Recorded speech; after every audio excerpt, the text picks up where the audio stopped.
Hello there. It's James Arnold Taylor, the voice of Obi-Wan Kenobi, Johnny Test, Fred Flintstone, and one of my personal favorites, Leonardo. And you are listening to Epic Tales from the Sewer. It's totally awesome. Turtle power. Go, go, go.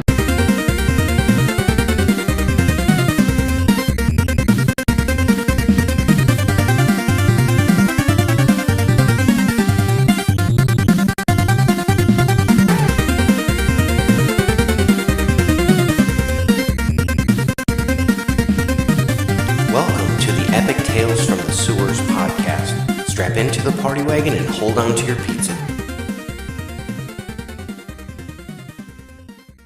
TMNT Adventures, Issue 19, The Man Who Sold the World. Script by Dean Clarraine. Pencils by Garrett Ho. With inks by Dan Berger. We open up on what looks like a sunset. In the cityscape, you can see the Empire State Building. The sun slips behind the horizon of upthrust verticals. Glass, steel, concrete. Mountains of achievement amidst a landscape of hopes and schemes. New York, New York, city of dreams. Or so it seems. It all seems so toy-like from up here. Kinda makes me wish I'd mutated in some sort of bird instead of a lizard. Must be pretty cool flying above it all, says Mondo, as he kind of sticks to the building as Mikey holds his tail. Could be worse, dude. You could have mutated with a paramecium or a llama. What are you looking at, Don? Says Leo. Donatello looks off. That building we were at last night, the one that had those meteors or whatever, they were streaking past it, really stumped as to what they might have been. So we see a big building with kind of like a lightning bolt on it. Probably just some flying saucers. They're everywhere these days, says Mondo. Sure, but I'd think they'd be a bit more secretive. Those things, you know, they're just so blatant. Give me a break, guys. Flying saucers in the middle of New York City? No way, says Mike. No, I suppose it's easier to accept a giant cowhead traveled across time and space and dimensional barriers, says Donatello.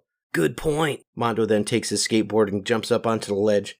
Hey everyone, says April. April, Master Splinter, as they come on to the rooftop.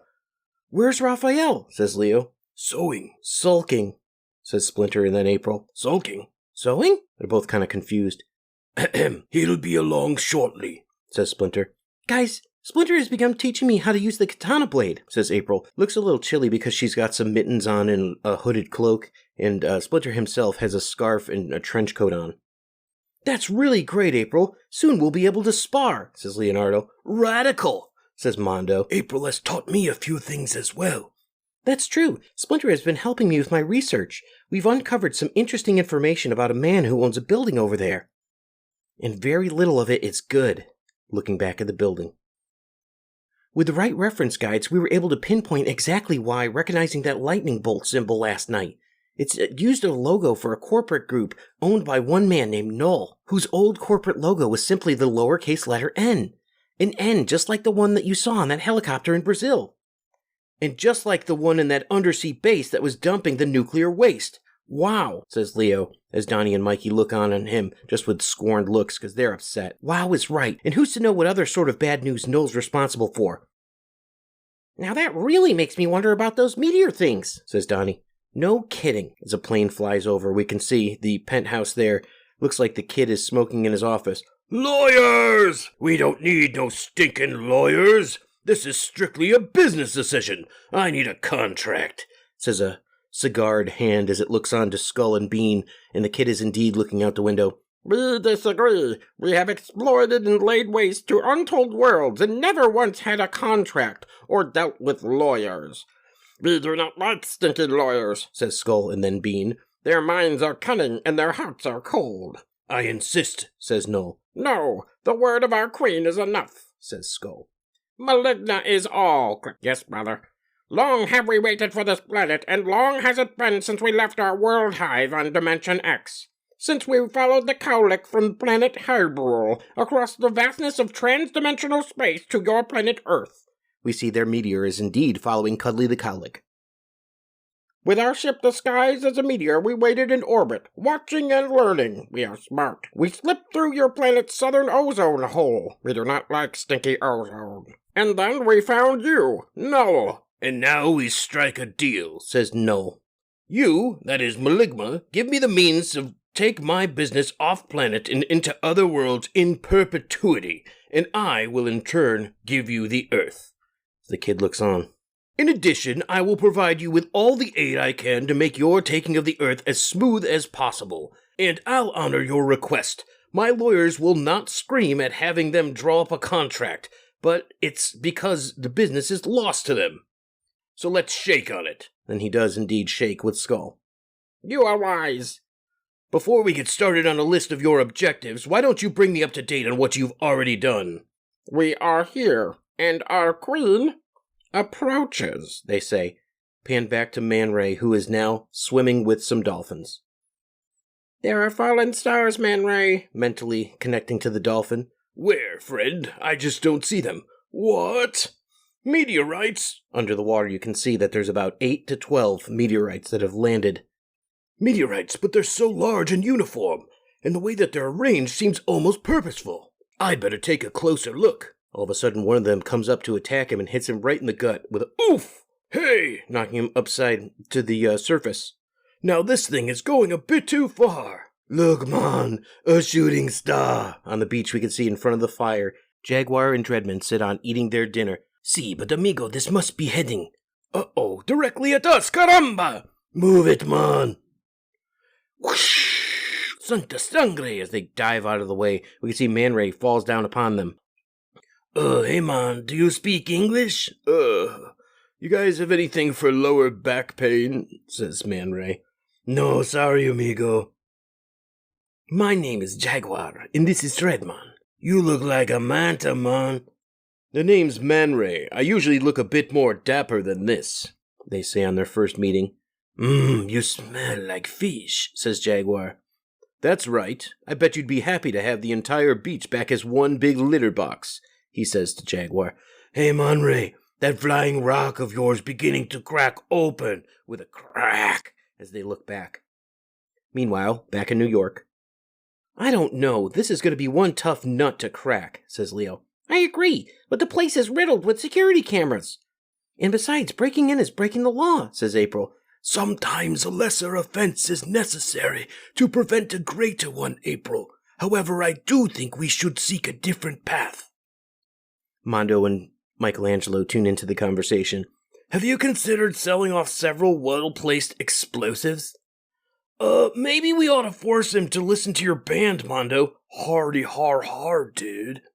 I know. Maybe I can convince my producer to do an expose on Null's activities. Maybe you ought to put all your weapons down and reach for the sky, says the kid as he points 2 6-shooters at him. Who the?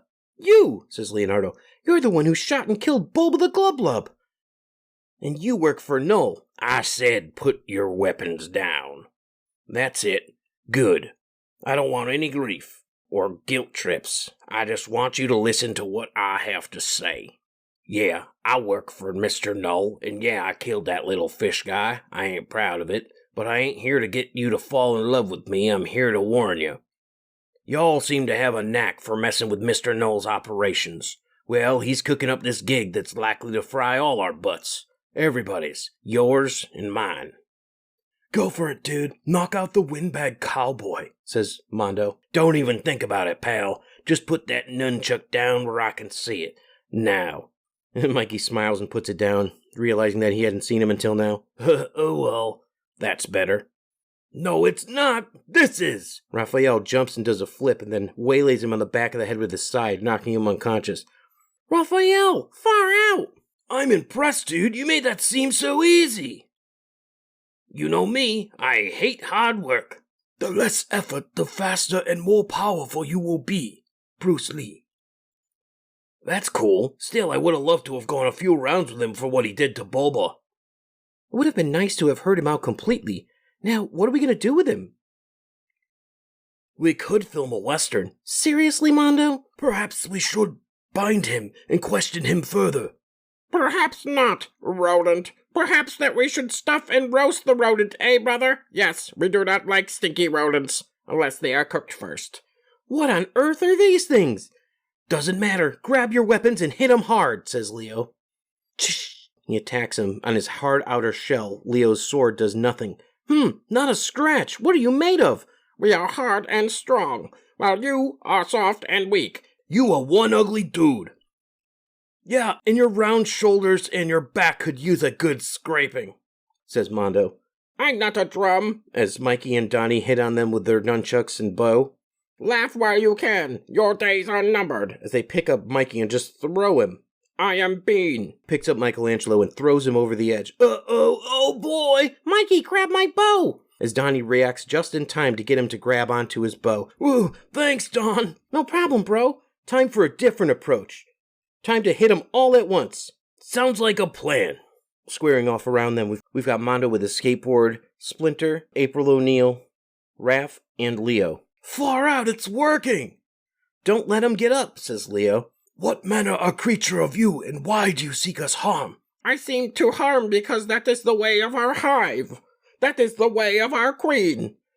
Man, this thing doesn't have a soft underbelly or a soft anything. So what, just keep pounding it. Yeah, well, your queen sounds like a real loser. The queen is all. As he grabs Michelangelo's nunchucks and flips him over onto the back of his shell with a throw. My brother, I think it time. Me and my big mouth. For a drop and load, then I shall. As he gets hits on the head, not seeming to affect him. My brother. As he shoots out what looks like a big sort of gas bomb that comes out of the hole in his head, kind of like a blowhole. Heads up, everyone! What is it? It looks like... Could be spores or dust or something like that, but it makes a big plume of yellow smoke.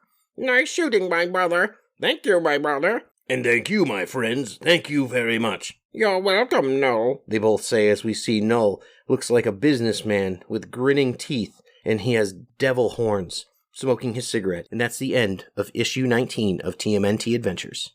Hi, this is Adam, aka Casey Jones from Casey Jones Livewire, and you're listening to Epic Tales from the Sewers. Time for a knuckle sandwich, punk. The Mighty Mutanimals, issue number 1 of the 3-part miniseries. Script by Dean Clarrain. Pencils by Ken Mitroni and Garrett Ho. Inks by Ryan Brown. The Wild Angels. We start off with one of the most iconic covers ever of the Mighty Mutanimals, who consists of Wingnut, Screwloose, Man Ray, Dreadmon, Jaguar, Mondo Gecko, and Leatherhead, being looked on by Maligna, the evil alien queen, some of her children, and it looks like Skull and Bean. We start out in the beginning, and it's a picture of the iconic Eastman and Laird Raphael in the turnstone, as we see Cherubae's hands holding onto it, her purple skin and then sort of Wonder Woman bracelets. In the beginning there were 4, and once upon a time, deep within Dimension X, upon the planet of Hyrule, they fought a battle. We see a picture, it looks like a woman is kind of presenting this stump and sling. As president of majority stockholder of Stump Transdimensional Corporation, I bring you the final conflict. Well, unknown to most, a deal was struck. I shall give you a ripe young world, a living world. I will lead you to Earth, says Krang. We have a deal, flesh brain, says Maligna to Krang. And although Krang lost the battle and was banished to the toxic waste dump world, Mobius, Maligna still hungered for Earth. So she sent her emissaries, Skull and Bean, to scout out the situation. We see the previous issue where it throws Michelangelo off the building. Your days are numbered. Then they fought and departed, the Teenage Mutant Ninja Turtles, Splinter, April, and Mondo Gecko, who are now held captive by Null, the man who sold the world. We see the last page of the last issue with Null smiling with his cigar in hand and his devil horns. Thus gather the forces of evil, and so too the good, says Jaguar. Hey, Monray, that flying rock of yours, it's beginning to crack open. Crack! Caramba! You be right about that, man. Gross! You could say that again. Caramba, what are they? They're like giant caterpillars, but the egg is their meteor that's fallen from outer space. How can that be? And who? Who could have laid such an egg? My children, bring forth the prisoners, says Maligna. Bring forth Stump and Sling. Maligna, listen, babe. Couldn't we just do lunch? We could meet in some quiet, out-of-the-way restaurant, conduct a little business, and have our lawyers... Lawyers? Think not, Weed. I am the law here. I have judged you guilty of interfering with my battle upon the planet Hyrule. Your interference has cost me easy access to the planet Earth. Access that was taken me long months to regain. Now you must pay. Click. Be thankful I am strictly carnivorous. You mean you're not gonna eat us? No wood is only good for one thing, burning. We sentence you to be fuel. Take them to the furnace. As two of her children take Stump and Sling away. Can't we mount an appeal? Wait. What is that commotion? We can hear something in the background. All of a sudden, bursting into the room is Leatherhead. Leatherhead! Not a moment to spare, eh, boss? You shall pay for this, you fleshy one. You shall pay. Oh, yeah? And what's it gonna cost? As he punches someone right in the face. Your life. Give me a break, lady. Never mind that witch. Let's get out of here while we can, says Stump. Coming through. As holding on to Leatherhead's tail, Stump and Sling just blast through like a bunch of the children, just like bowling pins. All of a sudden, he finds himself just completely surrounded. And then just a dog pile. Come on, Sling, we better find another way. Out of here! And all of a sudden, with a whoosh, we could see the arms of Wingnut reach down and then pick them both up. Tee-hee! Wingnut and Screwloose, am I ever glad to see you? You should be, Woodchip. Now what do you want to do about saving Leatherhead? I'm on my way, little Skeeter, he says. Sheesh, do you have to call me that in public? Any day now, Cuddly. Brace yourselves. And with a slurps them all up into his mouth. It could be a bumpy ride up ahead. Back to the turtles, Mondo, Gecko, and April, who are unconscious in the clutches of Null, Skull, and Bean. Man, did anyone get the number of that truck that hit us? We have defeated the mutant animals and the human with ease. So it would seem, my friends, so I see. Ha! They were less of a threat than I thought. They are not smart. Their bodies are soft. So, kid, what happened? How'd you mess up this time? Well, I thought you could take 'em all down on my own, sir, so I had that one to jump me from behind. Oh, is that right, Cowpoke? And I bet you do it again, you, Baldy, as soon as I get free, says Raph. Raph's comments are greeted by Null's size 12 shoe right to his face. I kind of doubt that you'll be free, Turtle Boy. Hey, says Leo. Oof. Come now, let us complete our transaction of purchasing the Earth from you, so that we may proceed on our invasion plans. We are strong. Our hunger is great, says Skull and Bean. You won't get away with this, Null, says Raph. No one has the right to sell the world, not to a bunch of invading aliens, not even you. Yeah! You're a sick pup, dude. The sickest. Now, tell me, how does it feel knowing you've become an endangered species? Gloat all you want, this bogus turn of events won't last forever. Click, as they shut off the light. I hope, says Mikey. Raph, just absolutely seething at this point, tries to break his bonds. Thinks he can go and kick me in the face, does he? Oh, wait till I get my hands on that creep. We need a plan. We need help. I have an idea.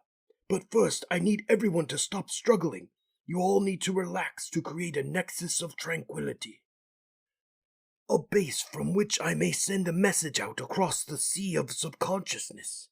A message to those who listen. Those both near and far. We can see it looks like thousands of little eyes behind him as he tries to communicate mentally. Master Splinter looking for some help. Back on Stump Asteroid and Stump Arena. You say her warrior children are on their way to Earth? That's what she said. Imagine what broadcasting invasion would do to our ratings, says Sling. Your one-track mind is beginning to get on my nerves, Mr. Stump. Money talks. I think it's time I return to Earth, says Leatherhead. Same here. We won't see another planet destroyed, even if it is full of plankton chips. Then I'd like to load up on rocks, boss. Noble thoughts, gentlemen, but you haven't the means to reach Earth. Him? I'll give you a ride, says Cuddly with a... Now hold on 1 minute, Cuddly. No! We're not in the business to provide free transdimensional taxi service. Inside of Cuddly's mouth. I can't believe Maligna's gonna invade Earth. Believe it, she's bad news, ain't she, boss? True, faithful Screwloose, Maligna's bad to the bone. It is in her case she's bad to the exoskeleton. Tee-hee! Cuddly, going by a spaceship, starts to get shot at a little bit. Then all of a sudden he gets hit, and with a we see his face go surprised as he's hurt with the laser blast, and he just goes down. Uh-oh, what's that? Beats me! Hey, Cuddly Cowlick! Hey, he doesn't hear us! Oh no, gee, boss, do you think you get a sinking feeling? Like something's bad to go on? Cuddly crashes to the earth. All of a sudden, back on the beach, we see Dreadmon, Man Ray, and Jaguar. What do you make of them, Mom? Hard to say, Dreadmon. They're indeed extraterrestrial caterpillars, but what are they doing here on Earth? Also, they appear completely acclimated to the Earth's environment, which is odd considering they're alien. They're headed inland. Hey, what's that one eating? Can't get a good look. Maybe it's eating yolk from within its egg case. No, I think he's munching on one of his brothers. How vile, but not unnatural. Postnatal cannibalism is found in sharks. Caramba, look, amigos, look! Munch, munch, munch, munch, munch, munch. You can see a line of these alien larvae are just eating everything in the way to the jungle, whether it's trees or vegetation or bugs, anything. Stop! Man already destroyed 100 acres of rainforest every minute. The world doesn't need insectos de los cosmicos, making it any worse. Eh? As they turn around and look at Jaguar, now fixated on him with their mouths salivating. This not be good. I did not mean for them to start eating us. Then it looks like we'll have to prevent them from doing so, says Man Ray. But there are so many of them. They sure are an awful lot. Come on, Mondo, they aren't that bad. We can see a whole bunch of rats come into the area. There sure are an awful lot. Come on now, Mondo, they aren't that bad. I don't know, Master Splinter, there's an awful lot of them. As all the rats come into the room and start eating at the bonds of the turtles and Splinter. Now, little ones, while we are left unattended. Cool. Our weapons are right over here, says Leo. Excellent! Far out! Who'd have thunk that we'd be saved by a bunch of rodents? Sorry, Master. And now to kick some serious shell. We think not, soft one.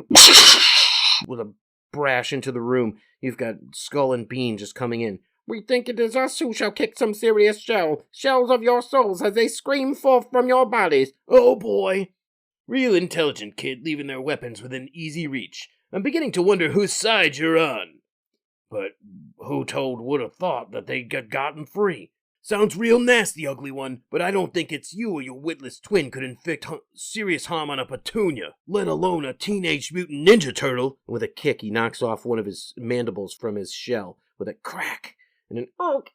Bonsai, says Leo as he grabs him around the neck. Care to dance? Says Donnie as he trips him with his bow. Not too coordinated, are we, big fella? As Leo and Donnie start pounding on him on the ground while Raph has the other one with Splinter. Good, my students, very good. Now keep these strange beasts occupied while the rest of us stop the human cohorts. Well now, little Miss April O'Neil, wielding a weapon, and I thought that all reporters believed the pen mightier than the sword, not vice versa. Now put that sword down like a nice girl. Stay back, I mean it, or else I swear I'll cut you. Don't swear, April. As Gecko does a skateboard trick and hitting Null right in the face, knocking out his cigar. And he gets bapped backwards with a backhand from Null, who seems to be a lot stronger than he looks. Why, you little twerp! Man, he's really got it in for us, doesn't he? Hey! As he hits Raph in the stomach, being knocked back. My brother, I think it time for you to drop another meteor. Oh, geez, not again. Everyone hold their breaths this time, as we see Bean launch another one out.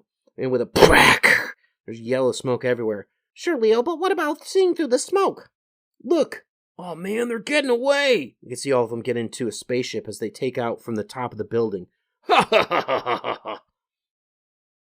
Hey, where's Raphael? And Mondo Gecko! My sons, I believe they have stolen aboard the alien ship. What? Those hotheads? Who knows what they'll get themselves up against? Indeed. Back at the island. Looks like they be mighty hungry, mon. I agree. Let's head into the ocean. Maybe they can't swim. Gatos don't like being in the water, amigo. Then follow me out across the clearing. says Dreadmon as he takes off at super speed. They're no longer coming after us. Jaguar, tell Dreadmon he can hold up some so we can save up some kind of strategy. See, hey Dreadmon, I hear you, man. Wait for the top of this hill. Ja, be with us. As we can see, holy cow! There's 4 cows that look on as we can see Cuddly the Cowlick is just derelict on the ground after being blasted with lasers. And that's the end of Mighty Mutanimals issue number 1. TMNT Adventures issue number 20. Script by Dean Clarrain, with pencils by Bill Ray, inks by Hilary Barta, John Beatty, and Mark Pacella. It's called Sun and Steel. Continued from the pages of Mighty Mutanimals number 1, a recap. We see Skull, Bean, and Null. We have defeated the mutant animals and the human with ease. So I see, my friends, so I see. Ha! They were less of a threat than I thought. They are not smart. Their bodies are soft. You won't get away with this, Null. No one has the right to sell the world, not a bunch of invading aliens, even you. Yeah, gloat while you can, but this bogus turn of events won't last forever. And it didn't. Not once Splinter sent out a psychic SOS. Now, little ones, while we are left unattended, as the rats chew through their bonds and free them. And now we kick some serious shell, says Wrath. And they did. We see Donatello and Michelangelo beating on Bean. My brother, I think it's time... Oof! To drop another load. Everyone, hold your breath this time. Brack. Ooh, sure. What about seeing through the smoke? Says Donatello. Look. Oh man, they're getting away. We can see that they're getting into a spaceship as they crash through the top of Null's building. And they go away. Spaceship kind of looks like Kirby a little bit. Hey, where's Raphael? And where's Mondo Gecko? My sons, I believe they have stolen aboard the alien ship. What? Those hotheads? We see Raph and Mondo kind of just peeking through as they're hiding from Bean, Skull, and Null. Who knows what they'll find themselves up against? Indeed. Oh, what's that sound? Thup, thup, thup, thup, thup, thup. Cops! April, my sons, we must not be captured. Everyone, inside, quickly, says Leo. Some helicopters come and they see them on the roof. Freeze! And that comes back to Sun and Steel. Move it, one of the choppers is landing! As they dive through the hole in the roof that the spaceship made. Head for the elevators! This thing's taken forever. Patience, Michelangelo. There's no basement. We'll have to get out on the street level, says Leo. Coast is clear. Let's stick to the shadows and look for a way out of the sewer hole cover that we can enter.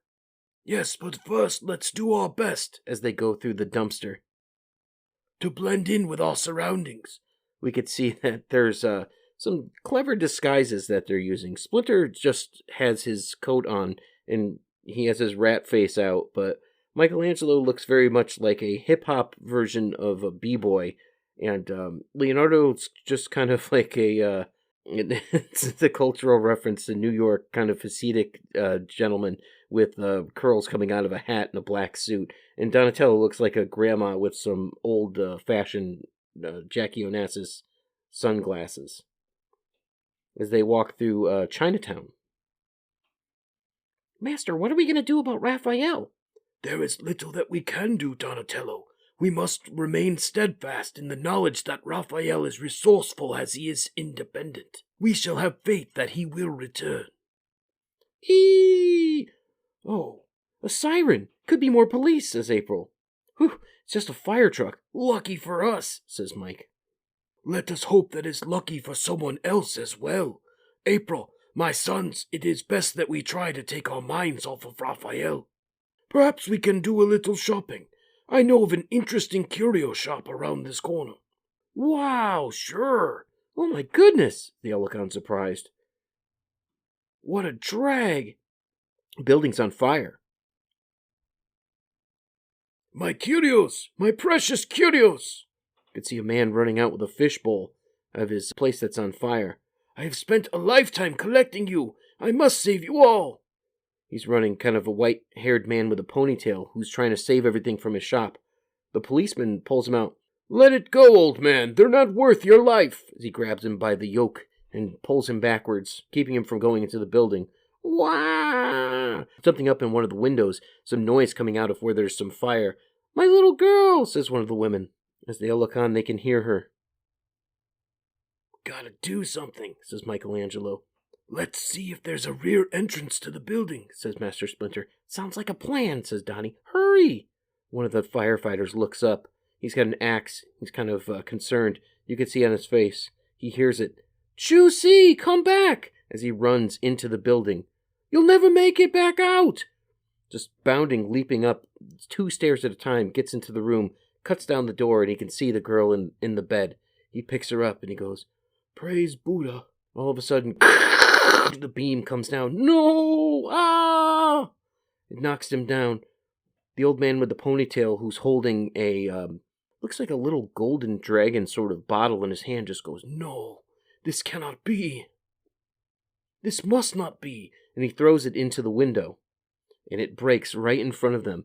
We can see that the firefighter has saved the child, but he himself is covered with the burning embers of the rafter that has fallen on him, and he goes, ugh, some green smoke around it. Then all of a sudden, a poof. Hey, what's happening to me? And he starts changing into a dragon. I live. It's a giant golden dragon with a top-knot ponytail, and he has what looks like a sumo skirt on. Your child, as he hands it to the woman just off of his fingernail. Mama, Miko! I live, he says, but I don't. And he crashes down. Awesome, says Mikey. How remarkable. And he turns back into the firefighter who's just naked on the ground. And he comes out in front of Master Splinter and the turtles. What should we do, Master? First we shall see to his comfort, and then... dudes, we have company.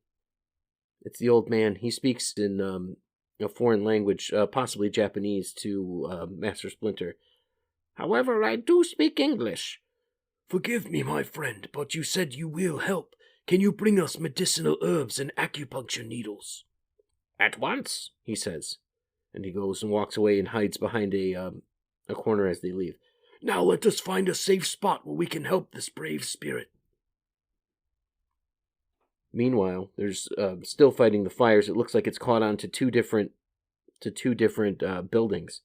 Whether or not the dragon itself actually existed, what is known, though, is that the fireman Chu-Si is missing and presumed dead, while the fire may have claimed his life and ranges out of control, says a TV news anchor. Yet for all its tenacious ferocity, the fire has left this building untouched. Firefighters are baffled as to why this is so, but agree that the structure lends a new meaning to the term fireproof. This is Malcolm Davis reporting live. We can see some eyes, some yellow glowing eyes that look just like one of those remote foot robots that has the cables coming out of its head that they fought in the Scumbug issue. All of a sudden, that building that didn't catch fire creaks open, and out comes the giant foot soldier. He's purple with a purple sort of bib, and he's got shredder armor on him as well. Roar, he says death. Comes out as skull and crossbones. That's it, Chew. Just lie still. You are quite adept in the art of healing. Yes, such skills have been handed down from generation to generation of my family, just like the curio shop. Ah, so too the dragon spirit. Yes. What on earth? This doesn't sound good. No, it doesn't. Let's go check it out. Weapons at the ready. Death! Dudes, check it out. Check out the size of that foot soldier. As he leans down and picks up the fire engine. Man, where'd the shredder get the hardware to build one that size? And what's it doing now? Doesn't matter. Let's worry about stopping it, says Leo. They're all still in their disguises. Now they're trying to fight it and just start attacking its foot, which is doing zero, absolutely nothing. Uh-oh, says Mikey as it goes down and pounds and smashes on the pavement, knocking them all over. Something tells me we need a plan, dudes. No kidding, Einstein, says Leo. I have an idea. Since we can't do much from down here, I say we go for a bit of altitude, says Donnie, as he uses his his bow staff as a sort of a pole vault to try to get up a little bit higher. Climbs onto the belt of the midsection of the giant robot. And see what kind of damage we can do from up here. I like it. But Don, what do we do now? You guys act as a diversion while I go for its head. Now he tells us. Yikes. All right, I'm almost there. I never cared much for backstabbing, says Leo. Yeah, but hey, it's do or die, bro. True. Well, we've made it. What do we do, Don? As they look on, they see he's wrecking buildings. Splinter looks on. Thank you, miss, says Chew. April O'Neil. Hold still, Chew, see? So, you say the spirit of the Dragon Warrior can be called forth at will? Yes, but only by Chew C's will. Chew and the dragon are now one. Chew, would you bring forth the dragon? I don't know. I feel so strange. To lose control to another. Chew, see, even as we speak, a giant robot wreaks havoc within the city, while the fire that nearly stole your life continues to burn across Chinatown. Chew, see, you must call forth the dragon, says Master Splinter. And he does just that. He appears, giant yellow dragon, behind the foot soldier and taps him. Excuse me, but those are my people you're stepping on. Whack! And I don't like it. And he uppercuts him and knocks him down. Hold on, brothers, as the turtles who are on top fall down. Way to go, big guy. Yeah, watch out for us next time you throw a punch like that, though. And see if you can move this battle away from the city. Death, says the foot soldier again. Easier said, oof, than done. As he gets punched back into the harbor and falls in back first with a splash. I take that back. Spit some water out. The golden dragon now. Heads up, dragon dude! The giant foot soldier comes barreling head first at him, but he's able to block him and put his hand on his head. The turtles are still trying to do something on the foot soldier's head. There has to be something that we can do. Oof, he gets kicked by the dragon and goes back reeling. Like what? I mean, we haven't done much more than just to annoy it. Then let's annoy it even more so, says Leo. Let's get in its face. And they do that. They climb just up on its face, and it can seem absolutely frustrated. And it looks like it's calling for their deaths, like all of them. Peekaboo! I'd say we have its attention now. Now, dragon, hit him now! And he does, with a haymaker, hits him on the side of the head. Jump, dudes! The dragon puts its hand out so all the turtles can jump into their hand. Leap to my arm, little ones, that I may end this battle. And with sort of a hammer fist, with them just clasped, he just hits him and knocks him for a loop, and he goes flying, once and for all, only to be impaled upon the Statue of Liberty. Gee, I think he got your point. Yes. I wish Raph was here to see this. Me too, but I hope he's okay wherever he is. And I sure hope that Mondo Gecko can help and stop this Null and that invasion. Raphael's tough enough. I'm sure he's fine, but I don't know about that invasion, though. Now let's get back to the city and see what's cooking, says Leo, in Chinatown. So the fire rages no more? All that remains is the fire within my soul, the fire that is the warrior dragon. April, my friends, thank you for all that you have done for me, for Chinatown. Farewell. As they leave, we can see that Chew is in a robe with the man, and April and the turtles are leaving. Bye. Bye, says April. Later, Chew, says Mikey. Hey, I wonder if there's a pizzeria around here, says Mike. Next up, Blades of Steel. The end, for now. And that's the end of issue 20. Hi, this is Francois Chow. I am the Shredder from Secret of the Ooze. And it's been a pleasure for me to talk to Justin and Eric on Epic Tales from the Sewers. It's been great, guys. It's pizza time. And now, in a segment that we call Pizza Time, where we discuss any Teenage Mutant Ninja Turtle or pizza-related food, I give you Pizza Time. And now, our pizza time of the day. The April O'Neil makes one 12-inch pizza. The bright orange color of this pizza is a shade that nearly resembles April's hair. With sweet potatoes and spicy mustard, this pie is unique and fierce, just like April. Ingredients: cornmeal or flour for dusting, extra virgin olive oil for greasing, 1 large parsnip peeled or cut into 1-inch pieces, 1 medium sweet potato peeled and cut into 1-inch pieces, 1 tablespoon plus 1 teaspoon whole or low-fat milk, 1 1/2 teaspoons Dijon mustard, 1 teaspoon of honey, 1/4 teaspoon of salt, freshly ground black pepper, 1 teaspoon finely chopped fresh sage, plus more for garnish, 1 pound ball pizza dough, homemade or store-bought, 3/4 cup of extra sharp cheddar cheese. Lighten it up, dudes. You can use whole wheat pizza and low-fat coconut milk instead of milk if you like. Instructions. If you're using a baking stone or a steel pizza peel, place your baking stone in the middle rack of the oven and preheat to 500 degrees Fahrenheit for at least 30 minutes. Then turn the oven to broil. Dust the pizza peel or the inverted baking sheet with cornmeal or flour. On a baking sheet, preheat the oven to 500 degrees Fahrenheit with the rack in the middle position. Lightly coat a heavy-duty rimmed baking sheet with olive oil. Bring the large pot of water to a boil and drop the parsnip and sweet potato into the water. Step 2. Bring the water back to a boil and cook for 20 minutes uncovered until the vegetables are tender. When they're pierced with a fork, drain and transfer the vegetables to a bowl or food processor. Step 3. Puree until smooth, then add the milk, mustard, honey, salt, and a few grinds of pepper. Process until the mixture is uniform in color, acting more like milk. Add a little more milk if it seems too thick to spread on the pizza dough. Stir in the sage and season to taste with more salt and pepper if needed. Step 4. Stretch or roll the dough into a 12-inch disc and place it on the prepared pizza peel or baking sheet. Step 5. Spoon the puree onto the dough and spread it evenly, leaving a 1/2-inch border all around. Sprinkle the cheese over the top. Step 6. Shimmy the dough from the pizza peel to the hot baking stone or transfer the baking sheet to the oven.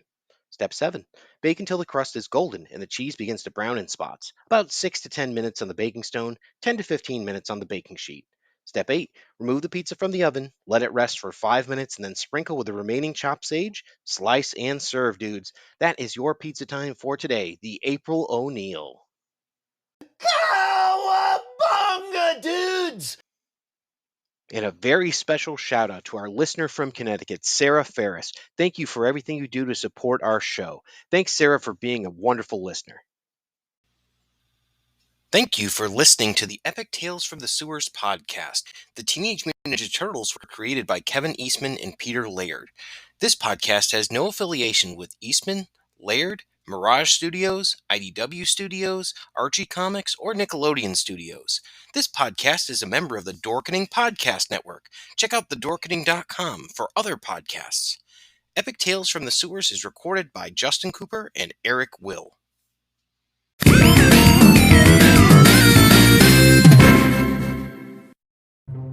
Everyone thinks because you're a zombie, you don't know good coffee. Well, they're wrong. We have very active lifestyles. It's not all wandering the countryside aimlessly or scaring passing motorists. And we all love a good cup of joe. And there's only one brew that gets my seal of approval. Deadly Grounds coffee is my guilty pleasure. Bold, robust, delicious. It's coffee that can wake the dead. With over a dozen different roasts and flavors, Deadly Grounds can satisfy the most finicky of coffee addicts. The aroma is so intoxicating. It brings all of my neighbors out of the woodwork. Deadly Grounds coffee. Coffee to die for and zombie approved. It's good to get a little deadly.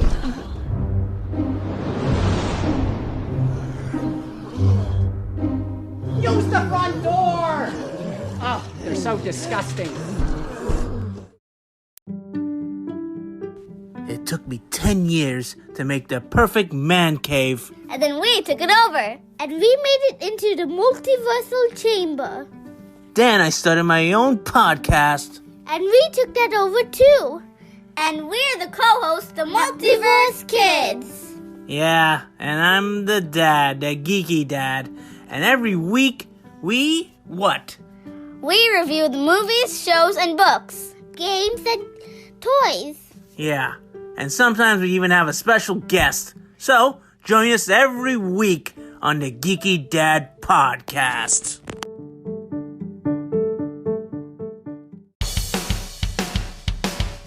Greetings and shabibans. We are the Retro Reductibus Cephala Podcast, a long-form bi-weekly show that celebrates all the things that made growing up awesome. Well, that sounds good, but I don't know what all those words mean. I think what Parasite seems trying to say is that on Retro Red Octopus, we explore a range of retro goodness, from toys, video games, and movies, to cartoons, and even snacks and school lunches. Oh. And we do it all with a positive spin, a slew of killer guests, and some very adult language. And you know what else is cool? No. This crazy show is part of the Your King Podcast Network with new episodes every Tentacle Tuesday. What's that? And if waiting 2 weeks for a new episode gives you a sad, know that we drop bonus episodes all the time, like the off-format Crow's Nest and an interview series we call The Brig. You can listen to Retro Red Octopus on Apple Podcasts, Spotify, Stitcher, or any app that's cool enough to carry the only show that celebrates all the things that make growing up awesome. Hello, intrepid listeners. This is the Generation Playlist Podcast, a podcast about music where we are your guides through a particular group or artist. We talk about the music, and then we make a customized playlist to share with you, our listener. And you can check us out wherever you listen to podcasts and find our playlists on Spotify.